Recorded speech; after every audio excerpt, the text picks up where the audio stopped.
대다수 지자체가 기업 유치를 최우선 정책으로 삼고 있지만 포항은 투자하기 힘든 도시라는 오명을 얻어가고 있습니다.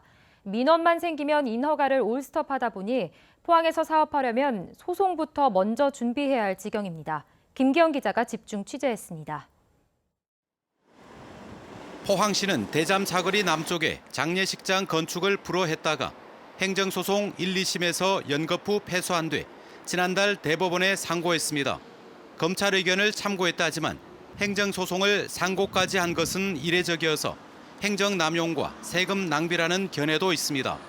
상도지군의 노른자위 땅은 잡초밭으로 변해 있습니다. 포항시가 2014년 도시계획 인가 당시 대규모 점포와 아파트, 근린생활시설을 짓도록 고시해 아파트는 이미 완공됐습니다.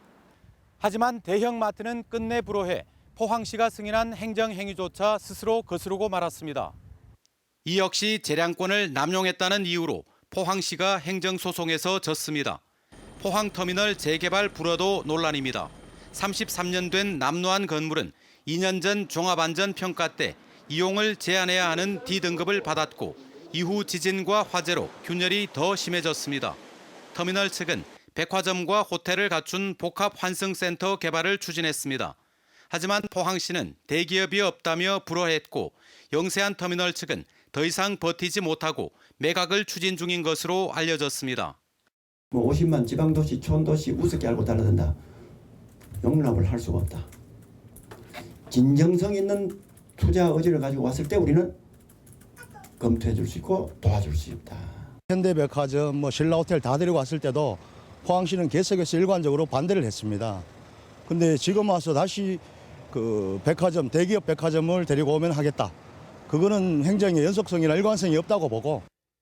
환경 문제를 사전에 예측하지 못한 채 포항시가 투자 양해각서부터 덜컥 체결해주는 바람에 불신과 논란을 자초한 사례도 있습니다.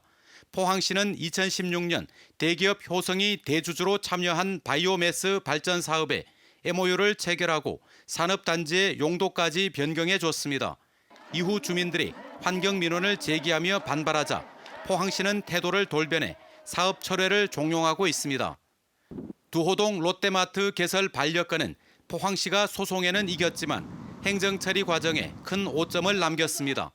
사업자가 전통시장 발전기금 100억 원 출연과 연간 200억 원 상당의 지역 농산물 판매를 제의했는데 이강덕 시장은 투자자에게 모욕적인 말로 거절해 신리와 포항시의 품격을 모두 잃었다는 지적을 받고 있습니다. 현재 포항에는 생산기지, 생산도시로서는 상당히 급이 높은데 지금 소비 기반이라든지 그리고 유통할 수 있는 어떤 그 기반이 좀 균형을 서로 이루지 못하고 있는 것 같습니다. 취재 중 만난 사업가들은 한결같이 포항에 투자하지 않겠다며 혀를 내두릅니다. 초대형 어떤 복합시설을 유치해가지고 오히려 인근 사람들이 포항으로 오게끔 만드는 그런 계획을 오히려 세워보고 싶은데 투자하려는 사람도 못하게 하니 이게 무슨 시정입니까? 비록 중소기업이어도 포항 투자자를 인정해줘야 하는데 포항시는 이들을 단순히 이익만 긁어가는 장사꾼으로 취급하고 있습니다.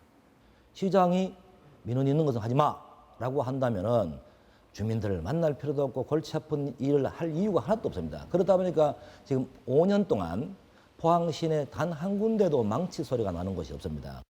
정작 대기업은 포항에 관심도 없는데 포항시가 대기업 유치 타령만 하는 사이 인구는 유출되고 장사가 안 된다는 한숨 소리는 깊어지고 있습니다. MBC 뉴스 김기영입니다.